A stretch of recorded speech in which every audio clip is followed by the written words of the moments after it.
Tate asked us, what counts as a ranked win? Tate, I know what entrapment is, and I know when someone's trying to entrap me, but I appreciate it because I think you probably have me a little bit here. Okay, a ranked win in college football is something we all argue about. What is a ranked win? If Pate State is ranked number 6 to start the season and you beat me to start the season, but then I fall off a cliff and I finish 6-6 and I'm unranked at the end of the year, did you have a ranked win? Conversely, if you play Pate State in week 1 and I'm not ranked and you beat me, but then Pate State goes on to finish 11-1 and I'm ranked top 10 by the end of the year, does that retroactively count as a ranked win?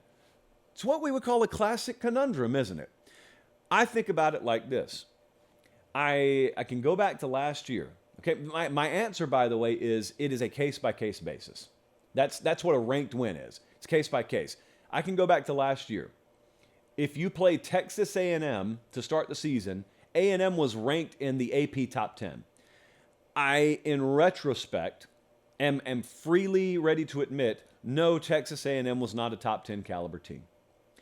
Having said that, there are also very famous examples in recent history. I don't need to go back any further than, I think, 2017 to remember that huge opener, Bama versus Florida State.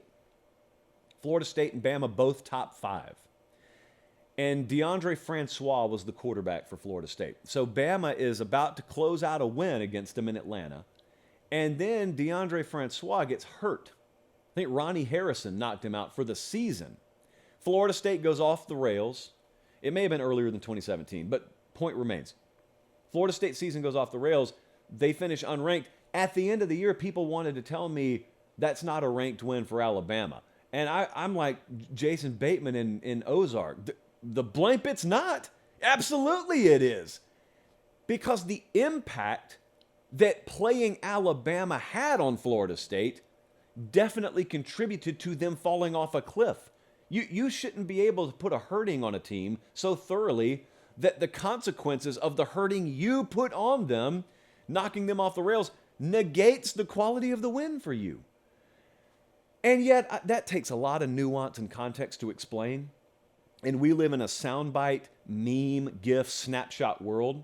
So it's a whole lot easier to just make these quick little quips that really traffic well on Twitter and Instagram that promote the argument, nope, you are what your record says you are. So at the end of the year, the way we measure your strength of schedule is at the end of the year, we see where all the teams you played wound up, and that's how we determine your strength of schedule. And I hate it.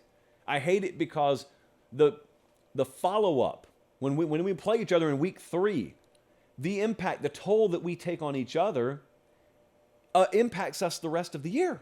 And so I've always hated that. So my general rule, and there are exceptions to it, but my general rule has always been define the value of the game the day you play the game. And I don't need to use the AP, by the way. I have long been a proponent of using Vegas odds making for this purpose, for defining strength of schedule.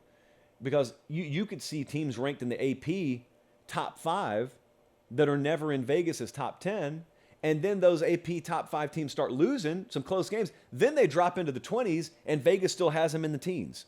And Vegas was right both times, is the point. So they're a lot more consistent. The odds-making market, the power rating community, is normally a lot more consistent to the point where I would love to take them, that entity, the odds-making community, and I would love for them to be able to determine the strength of your schedule and the value that should be placed on either a win you got or the subtraction from your strength of schedule that should be placed on a loss that you had. And so that's the way I would value. And I would not even use the term ranked win. If I ran things, I wouldn't use the term ranked win because it goes back to one of the questions I've always presented, a scenario, if you will. So think about this.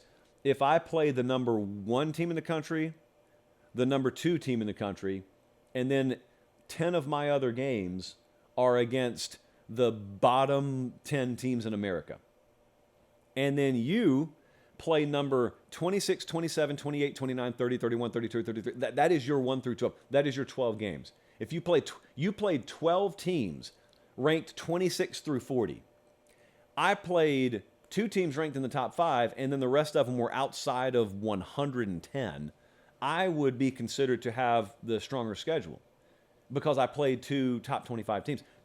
Forget about them being ranked 1, 2.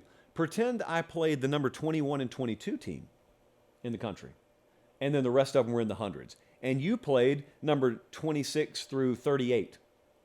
My schedule, according to the top 25 wins metric, would be stronger than yours. You played a way stronger schedule than me there.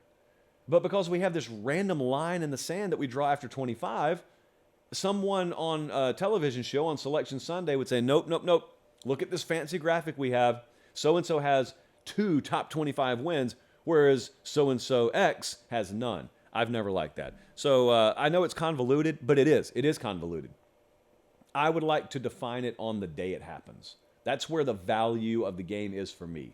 I want to define the value then and freeze it, lock it in, so that we don't fall to the temptation of changing the value afterwards because that team has subsequently gone and lost more games because of the possibility that that team's losing more games because you either injured them or you mentally drained them.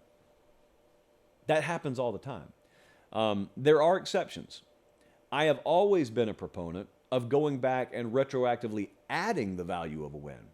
Because there are times, there absolutely are times, where you play a team and we don't know how good they are that early in the year, and then later in the year you're saying, you know, in retrospect, that loss we had wasn't so bad, was it? I don't have a problem with that. Because there's no risk in doing that. There's big risk in just deciding to remove values of wins when I beat you in week 3 and then you're off in week 11 losing, and you've lost like 7 starters since the time we played, and you're not even the same team I faced. So that's how I determine the value of a win. It's complicated, but it's doable.